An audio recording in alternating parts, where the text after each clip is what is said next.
হতাশ হওয়া ইমানের পরিপন্থী কাজ। আল্লাহ পাক বলেছেন লা তাকনাতু মির রাহমাতিল্লাহ, আমার রহমত থেকে মায়ুস হও না। দেখেন হযরত আইয়ুব আলাইহিস সালাম কত বড় রোগ হয়েছে, শরীর পোকায় ধরেছে, জর্জরিত হয়েছে, দুর্গন্ধ হয়েছে, গ্রামের লোকেরা তাকে বের করে দিয়েছে, স্ত্রী পুত্র পরিজন সব চলে গিয়েছে।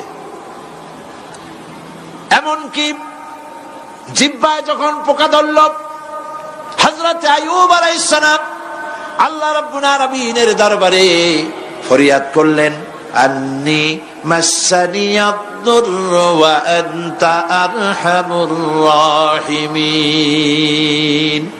আয় আল্লাহ, আমি অসুস্থ হয়ে পড়েছি, আমি রোগাক্রান্ত হয়েছি, আর তোমার নাম রহমান রহিম, তুমি আমাকে রোগমুক্ত করো। হযরত আইয়ুব আলাইহিস সালাম আল্লাহর দরবারে ফরিয়াদ করলেন, রব্বুল আলামিন সারা শরীরে পোকায় জর্জরিত হয়ে গেছে, এখন আমার জিহ্বায় পোকা ধরেছে, মাবুদ গো আমি তোমার কাছে ফরিয়াদ করি আমার জিহ্বায় পোকা দিও না, কারণ জিহ্বাটাও যদি নষ্ট হয়ে যায় তাহলে তোমার মতো আল্লাহর জিকির আমি কি দিয়া করব। হযরত আইয়ুব আলাইহিস সালাম আল্লাহ পাকের কাছে যখন এ ধরনের ফরিয়াদ জানালেন, রব্বুল আলামিন তাকে তার রোগ মুক্ত করে দিলেন, তার স্ত্রী পুত্র সব আল্লাহ রব্বুল আলামিন ফিরাইয়া দিলেন। সুবহানাল্লাহ। সুতরাং মুমিন ব্যক্তি, কোরআন শরীফে সব আছে, কোরআনের মতো শ্রেষ্ঠ ওয়াজের কিতাব পৃথিবীতে আর শুধু বোঝার দরকার। বিপদে যত বড় বিপদ আসুক, কোন বিপদে মুমিন ধৈর্য হারাবে না। হযরত ইয়াকুব আলাইহিস সালামের ছেলে ইউসুফ আলাইহিস সালামকে যখন তিনি হারায় ফেললেন, তিনি অধৈর্য হয়ে গেছিলেন নাকি? অধৈর্য হন নাই। কারণ আমি আমার বক্তৃতার সূচনায় বলেছি, আমরা কল্যাণ বুঝি না, অকল্যাণও বুঝি না। কোন বিপদ আসলে পরে আমরা হয়রান হয়ে যাই, কিন্তু বিপদের মধ্যে কল্যাণ আছে আমরা তা বুঝতে পারি না। কথা বুঝে আসছে? হযরত ইউসুফ আলাইহিস সালামকে কুয়ার ভিতরে ফেলে দেওয়া হলো। 11 ভাই মনে করেছে কুয়ার ভিতরে ফেলে দিয়া ইউসুফ আলাইহিস সালামকে মেরে ফেললাম, কিন্তু তারা বোঝে নাই আসল কামটা কি হয়েছে। এটা তো কুয়া নয়, এটা একটা টানেল, এটা একটা সুড়ঙ্গ। একদিকে কেনান হলো তার এক মুখ, ওই সুড়ঙ্গের এক মুখ হলো কেনানের। কেনান ইউসুফ আলাইহিস সালামকে ফেলে দেওয়া হলো কুয়ার ভিতরে মারার জন্যে, কিন্তু আল্লাহ পাকের ইচ্ছা ইউসুফ আলাইহিস সালাম মরবে না। এই টানেলের অপর প্রান্ত মিশরের সিংহাসনের টানেলের এপার দিয়া ইউসুফ আলাইহিস সালামকে ঢুকালেন, অপর প্রান্তে মিশরের সিংহাসনে ইউসুফকে আল্লাহ বসায়া দিলেন। হযরত ইয়াকুব ছেলের জন্য অধৈর্য হলেন না। যখন তিনি খবর পেলেন ছেলে বাঘে খেয়ে ফেলেছে, তিনি তখন বলেছেন, ফাসাবুরুন জামিলুন আসাল্লাহু আইয়াতিয়ানি বিহিম জামিআ ইন্নাহু হুয়াল আলিমুল হাকীম। ফাসাবরুন জামিল, আমি উত্তম ভাবে ধৈর্য ধারণ করলাম, এবং আমি বিশ্বাস করি আল্লাহ রাব্বুল আলামিন আমার হারানো সবকিছু আমাকে ফিরাই দিবেন। বহু বছর পর যখন হযরত ইউসুফ আলাইহিস সালাম প্রেসিডেন্ট হয়েছেন মিশরের, 11 ভাই গেল সেখানে সাহায্য আনার জন্য। সেই ঘটনা তো শোনাবো না, এমনি বলে যাচ্ছি। এরপরে তিনি তাদেরকে পরিচয় দিলেন, ওরা ভয় পেয়ে গেল। তিনি বললেন, ভয়ের কোনো কারণ নাই, লা তাসরিবা আলাইকুমুল ইয়াউম, আজকে আমি কোনো প্রতিশোধ তোমাদের নেব না। সুবহানাল্লাহ। এর নাম পয়গম্বর, এর নাম কি? আল্লাহর নবী। আমি আজকে কোনো প্রতিশোধ তোমাদের নেব না, তোমরা যাও। পিতার অবস্থা তিনি জানলেন, কাঁদতে কাঁদতে পিতার চোখ দুটো নষ্ট হয়ে গেছে। ইয়াকুব আলাইহিস সালাম, হযরত ইউসুফ আলাইহিস সালাম বললেন, যাও। নিজের জামাটা খুললেন, গায়ের জামা খুলে বললেন, ভাইরা আমার এই জামা নিয়ে যাও, আর আমার আব্বার চোখের উপরে এই জামাটা রেখে দিও। ছেলেরা যখন হযরত ইউসুফ আলাইহিস সালামের জামা নিয়ে মিশর থেকে রওনা করেছে, গল্প নয়, উপন্যাস নয়, আল্লাহ পাক এই কোরআন শরীফে সূরা ইউসুফে বলেছেন, জামা নিয়ে মিশর থেকে রওনা করেছেন। কোথায় মিশর আর কোথায় কেনান? কেনানে বসে হযরত ইয়াকুব আলাইহিস সালাম বলছেন, তোমরা যদি আমাকে মতিভ্রম পাগল যদি মনে না করো, তাহলে একটা কথা বলি, আমার নাকে এখন আমি ইউসুফের গন্ধ পেতেছি। সুবহানাল্লাহ। তোমরা যদি আমাকে মতিভ্রম না করো তাহলে আমি বলি আমি কিন্তু ইউসুফের গন্ধ পেতেছি। সুবহানাল্লাহ। হযরত ইউসুফ আলাইহিস সালামের জামা এনে ভাইরা যখন হযরত ইউসুফের চোখের উপরে রেখে দিলেন, হযরত ইয়াকুবের দুটো চোখ সাথে সাথে আল্লাহ ভালো করে দিলেন। ফাসবরুন জামিল, ধৈর্য ধরো। ঈমানদার ব্যক্তি আশার উপরে তার জীবন বাঁচে, কারণ যত বড় বিপদ আসুক না কেন আশ্রয় পাওয়ার একটা জায়গা আছে, তার নাম হলো আল্লাহ। নাম কি? বলেন আল্লাহ। সবাই বলেন আল্লাহ আল্লাহ আল্লাহ আল্লাহ। হযরত ইউনূস আলাইহিস সালাম মাছটাকে গিলে ফেলে দিল, মাছটাকে গিলে মাটির অতল তলদেশে চলে গেছে। এত বড় বিপদ পৃথিবীর কোন মানুষের হতে পারে নাকি? বলেন, কি বলেন? মাছের পেটের ভিতরে জানালা নাই, দরজা নাই, বেরোবার কোনো পথ নাই, মাছ গেছে পানির অতল তলদেশ। আল্লাহ পাক কোরআন শরীফের ভিতরে মানুষকে শোনান, আল্লাহ ওয়াজ করছেন। সুবহানাল্লাহ বলেন। আল্লাহ পৃথিবীর মানুষকে ওয়াজ করছেন, দুনিয়ার মানুষকে শোনান। আমার ইউনূস তো ধৈর্য হারা হয় নাই। ওয়াযান্নুন ইয যাহাবা মুগাদিবান ফাযান্না আন লান নাকদিরা আলাইহি ফানাদা ফিয-যুলুমাতি আন লা ইলাহা ইল্লা আনতা সুবহানাকা ইন্নী কুনতু মিনাজ জালিমিন। ফানাদা ফিয-যুলুমাত, জমায়ে কাসির, ত্রিবিধ অন্ধকারের ভেতর থেকে হযরত ইউনূস আলাইহিস সালাম চিৎকার মারলেন। মাছের পেটের অন্ধকার, পানির অন্ধকার, রাতের অন্ধকার, ত্রিবিধ অন্ধকারের ভেতর দিয়ে মাছের পেটের মধ্য দিয়ে ইউনূস আলাইহিস সালাম চিৎকার মারলেন। অধৈর্য হন নাই, হার্ট ফেল করেন নাই। তিনি বলছেন, পড়েন আমার সাথে, লা ইলাহা ইল্লা আনতা সুবহানাকা ইন্নী কুনতু মিনাজ জালিমিন। তুমি ছাড়া কোনো ইলাহ নাই, কোন পোষ্য নাই, মাবুদ নাই। তোমার পবিত্রতা ঘোষণা করছি, আমি জালিমদের অন্তর্ভুক্ত হয়ে গেছি। ইউনূস আলাইহিস সালাম যখন কাঁদতেছিলেন, আল্লাহ রাব্বুল আলামিন সেই কান্না শুনেছিলেন কিনা? বলেন, শুনছিলেন কিনা? শুনতে পেয়েছিলেন কিনা? পানির ভিতরে কেউ শোনে নাই, মাছের পেটের ভিতরে ইউনূস আলাইহিস সালাম কিভাবে চিৎকার করছেন, মাছের পেটের ভিতরের আওয়াজ পানির ভিতরে কেউ শোনে নাই, জমিনের কেউ শোনে নাই, অন্তরিক্ষে কেউ শোনে নাই, সাত আকাশের ভিতরে কেউ শোনে নাই, কিন্তু আরশে আজিমের মালিক আল্লাহ রব্বুল আলামিন শুনতে পেয়েছেন। সঙ্গে সঙ্গে রব্বুল আলামিন জবাব দিলেন, ফাস্তাজাবনা লাহু ওয়া নাজ্জাইনাহু মিনাল গাম্মি ওয়া কাযালিকা নুনজিল মুমিনিন। পড়েন, ফাস্তাজাবনা লাহু ওয়া নাজ্জাইনাহু মিনাল গাম্মি ওয়া কাযালিকা নুনজিল মুমিনিন। আমি ইউনূসের ডাকের জবাব দিলাম। কে বলতেছেন?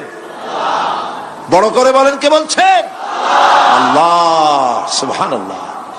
আপনারা কি ভয় পাইছেন? ভয় পেয়েছো মুসলমান? আল্লাহ রাব্বুল আলামিন বলেন, আমি আমার ইউনূসের ডাকের জবাব দিলাম। শুধু জবাব দেই নাই, আমি ইউনূসকে তার মাছের পেটের ভিতর থেকে বাঁচাই দিলাম। মাছের পেটের মধ্যে বেদনা শুরু হয়ে গেল, এমন বেদনা হয়েছে মাছ এখন বমি না করে পারে না। কথা বুঝতে পেরেছ? মাছ এখন বমি না করে পারে না। পানির উপরে মাছ ভেসে উঠল। আল্লাহ কোরআন শরীফের ভিতরে বলছেন, মাছ সাতরায়া কিনারায় চলে গেল, ইউনূস আলাইহিস সালামকে বমি করে ফেলে দিল। ইউনূস আলাইহিস সালাম বেঁচে গেলেন। আল্লাহ পাক বলেন, শুধু ইউনূসকে বাঁচাইলাম না, বরং আমি সকলের জন্য আশার বাণী শোনাই। শোনো মুমিনেরা, ওয়া কাযালিকা নুনজিল মুমিনিন।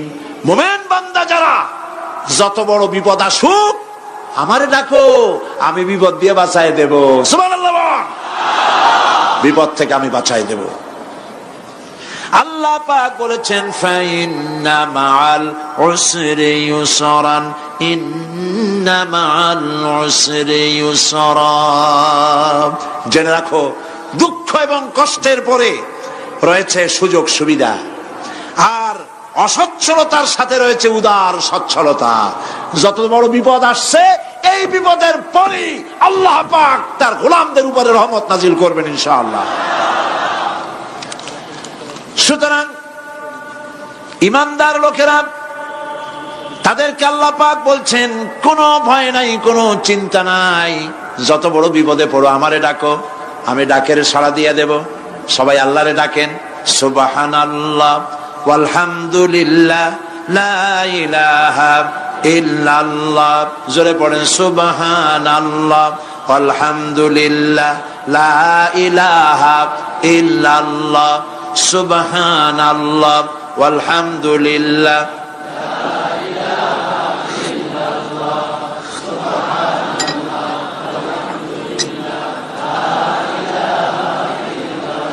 লা ইলাহা ইল্লাল্লাহু মুহাম্মাদুর রাসূলুল্লাহ। আল্লাহর উপর ঈমান আনলে যত ফায়দা হয় এত ফায়দা দুনিয়ায় কোথাও নাই। সুবহানাল্লাহ। আল্লাহর উপর ঈমান আনার ৫ম নম্বরের ফায়দা কয়টা বলছি? 5টা বলছি। আপনাদের অসুবিধা হচ্ছে নাকি? তাড়াতাড়ি শেষ করতেছি। 6টা বলবো, 6টা বলবো, এ হলো ৫ম নম্বর। তারপর আমরা দোয়া করব। দোয়ার দরকার আছে কিনা এই সময়? ৫ম নম্বরে আল্লাহর উপরে ঈমান আনলে পরে আরেকটি বড় ফায়দা, সেটা হলো কঠিন এবং কঠোর বিপদে আল্লাহ পাক তার মধ্যে অবিচলতার এবং ধৈর্য ধরার তৌফিক দিয়ে দেন। সুবহানাল্লাহ। যত বড় বিপদ আসুক সেই বিপদে মুসিবতে আল্লাহ পাক মুমিনদেরকে আল্লাহর উপরে নির্ভরতা শিখায় দেন। সুবহানাল্লাহ। কারণ মুমিনদের জানা আছে যে ইমানদারদের বিপদ নতুন কিছু নয়, একেবারে আদম আলাইহিস সালাম থেকে শুরু হয়ে আসছে, ঠিক কিনা? আদম আলাইহিস সালামের বিপদ হয় নাই? আদম আলাইহিস সালামের বিপদ কি? শয়তান। তার বিপদ কি? শয়তান ছিল বিপদ। প্রত্যেক নবীর সময় মানুষের নবীদের কষ্ট দিছে, দেয় নাই? বিশ্বকবি ইকবাল বলেছেন, সতীজা কা রহা হ্যায় अज़ल से ताइमरोज, सतीजा का रहा है अज़ल से ताइमरोज, चरागे मुस्तफा भी से शरारे बुलहबीस। আবহমান কাল থেকে শুরু করে মুহাম্মদ সাল্লাল্লাহু আলাইহি ওয়াসাল্লামের চিরাগকে, নূরকে, ঈমানকে, ইসলামকে নিভায়ে দেওয়ার জন্য আবু জাহেলের গোষ্ঠীরা চিরকাল চেষ্টা করেছে। সব চেষ্টা কর্পূরের মতো উড়ে গেছে, মুহাম্মদ সাল্লাল্লাহু আলাইহি ওয়াসাল্লামের চিরাগ টিম টিম করে জ্বলতে রয়েছে। আল্লাহ পাক বলছেন, ইউরিদুনা লিইউতফিউ নূরাল্লাহি বিআফওয়াহিহিম ওয়াল্লাহু মুতিম্মু নূরিহি ওয়ালাউ কারিহাল কাফিরুন। ওরা চায় মুখের ফু দিয়া, কারা? কাফেরেরা।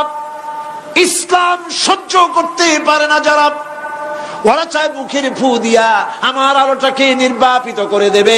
আল্লাহ পাক বলেন, ওয়াল্লাহু মুতিম্মু নূরি, আমি আমার নূরকে পূর্ণতা দান করব, তাতে কাফির বেঈমানদের মনের ভিতরে যত জ্বালা হোক, যন্ত্রণা হোক, ওদের কলজা যত পুড়ুক, ইসলাম তার বিজয় পতাকা নিয়ে উঠবে, কেউ ঠেকাতে পারবে না। আল্লাহ রাব্বুল আলামিন, আল্লাহ পাক বলছেন, ওয়াকাযালিকা জাআলনা লিকুল্লি নাবিয়্যিন আদুওয়াম মিনাল মুজরিমিন।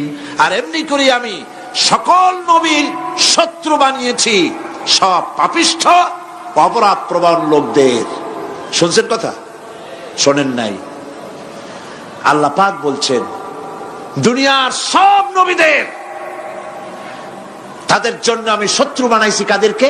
যারা সব থেকে বেশি পাপিষ্ঠ, অপরাধ প্রবণ, এরা হচ্ছে নবীর দুশমন। এরা সব নবীদের সাথে দুশমনি করেছে। আজও দেশের আলেমদের সাথে দুশমনি করে সবচাইতে বড় পাপিষ্ঠরা। এটা কোরআন। এটা কি? কোরআন। জোরে বলেন এটা কি? আল্লাহ রাব্বুল আলামিন বলছেন ওয়া কাযালিকা জাআলনা লিকুল্লি নাবিয়্যিন আদুওয়াম মিনাল মুজরিমিন। সব পাপীরা, পাপিষ্ঠরা আমার দ্বীনের দাওয়াত যারা দেয় তাদেরকে জীবনের দুশমন মনে করে। কেন? শোনেন, আমি কার ওয়াজ শোনাচ্ছি? কার ওয়াজ শোনাচ্ছি? আমার আল্লাহর ওয়াজ। অপরাধটা কি? নবীদের বিরুদ্ধে, নবীর ওয়ারিস ওয়ারাসাতুল আম্বিয়া কারা? তো তাদের বিরুদ্ধে তাদের অপরাধটা কি? তাদের অপরাধ সম্পর্কে আল্লাহ নিজে বলেন ওয়ামা নাকামু মিনহুম ইল্লা আন ইউমিনু বিল্লাহিল আজিজিল হামিদ। এদের বিরুদ্ধে অ্যাকশন নেওয়ার আর কোনো অপরাধ ওদের নাই। ওদের একমাত্র অপরাধ ওরা আল্লাহর জমিনে আল্লাহর আইন প্রতিষ্ঠা করতে চায়। এটাই হচ্ছে অপরাধ। এই অপরাধে নবীদের শাস্তি হয়েছে। নবীরা মার খেয়েছেন, সাহাবায়ে কেরাম মার খেয়েছেন। আমরা তো সাহাবায়ে কেরামের জুতার ধুলার সমানও নই। সুতরাং এগুলি আমাদের পাওনা। এই রক্তের বিনিময়, জীবনের বিনিময় আল্লাহ পাক তার দ্বীনকে প্রতিষ্ঠা করবেন ইনশাআল্লাহ। হযরতে খাব্বাব, বুখারী শুনুন, বুখারীর হাদিস। আমি কোনো কথা বানিয়ে বলি না। আমি লেখাপড়া করি, পড়াশোনা করি, চোখে দেখি, তারপরে কথা বলার চেষ্টা করি। বাজে গপ্প কিস্সা কাহিনী বলার অভ্যাস আমার কোনো কালে ছিল না, নাই। রাসূল করিম সাল্লাল্লাহু আলাইহি ওয়াসাল্লামের মতো মানুষ, ওনার মতো মানুষ, আহারে, তার চাইতে শ্রেষ্ঠ মানুষ কি পৃথিবীতে আছে? তিনি মার খাইছেন না খান নাই? আহা, কিভাবে তাকে মারলো! গলায় চাদর দিয়ে পেঁচাইয়া আছাড় মেরে ফেলে দিয়ে তারপরে তাকে প্রহার করা হয়েছে। আবু জাহেল মেরেছে, বেহুশ হয়ে গেছেন হুজুর। হযরত হামজা তখনও কাফের ছিলেন। শিকার থেকে ফিরে এসে মুহাম্মদ সাল্লাল্লাহু আলাইহি ওয়াসাল্লামের অবস্থা দেখে পায়ের রক্ত মাথায় উঠে গেছে। আপন ভাইয়ের ছেলে, আর এমন ছেলে। চলে গেলেন আবু জাহেলের বাড়ি, বললেন আবু জাহেল, তুই নাকি মুহাম্মদ সাল্লাল্লাহু আলাইহি ওয়াসাল্লাম মারছিস? কেন মারলি? তিনি তো ভালো কথাই বলেন, সব সময় বলেন সত্য কথা বলো, মানুষের উপকার করো, এতিমকে আশ্রয় দাও। এত সুন্দর সুন্দর ভালো ভালো কথা বলেন, তার মতো ভালো মানুষ তো দুনিয়ায় দেখি নেই। মারলি কেন? তুই কি মনে করছিস যে আব্দুল্লাহ মারা গেছে বলে এতিম হয়ে গেছে মুহাম্মদ সাল্লাল্লাহু আলাইহি ওয়াসাল্লাম? তোর মনে রাখা উচিত আব্দুল্লাহ মারা গেছে, হামজা মরে নাই। হযরত হামজা ধনুক বাইর করলেন, এক বাড়ি মারলেন মাথার উপরে, মাথা ফাটা রক্ত বেরিয়ে গেল। হামজা হন হন করে হেঁটে এলেন রাসূলের কাছে। হুজুরের অসুস্থ দেহ মোবারক কোলে উঠায় নিয়ে বললেন বাবা, তার মস্তক মোবারক কোলে উঠায় নিয়ে বললেন আমি আবু জাহেলের মাথা ফাটিয়ে রক্ত বের করে দিয়ে এসেছি, তুমি একটু খুশি হও। হুজুর বললেন চাচা, কার মাথা ফাটাইছেন, কার রক্ত বের করেছেন, এই কথা বলে তো আমাকে আপনি খুশি করতে পারবেন না। তিনি বললেন বাবা, তুমি কি হলে খুশি হও? তিনি বললেন আমি খুশি হই চাচা, তোমার মুখে যদি একটা বার আমি ঈমানের কলেমা শুনতে পাই। হযরতে হামজা বললেন মুহাম্মদ সাল্লাল্লাহু আলাইহি ওয়াসাল্লাম, আমার বুঝতে মোটেও কষ্ট হয়নি, তুমি কোনো সাধারণ মানুষ নও। সাধারণ মানুষের প্রতিশোধে তুমি বিশ্বাসী হতে, খুশি হতে, প্রতিশোধে বিশ্বাসী হওনি। তুমি অবশ্যই আল্লাহর নবী। আমি আল্লাহকে সাক্ষী রেখে, আমি তোমাকে সাক্ষী রেখে ঈমানের কালেমা ঘোষণা করছি, লা ইলাহা ইল্লাল্লাহু মুহাম্মাদুর রাসূলুল্লাহ।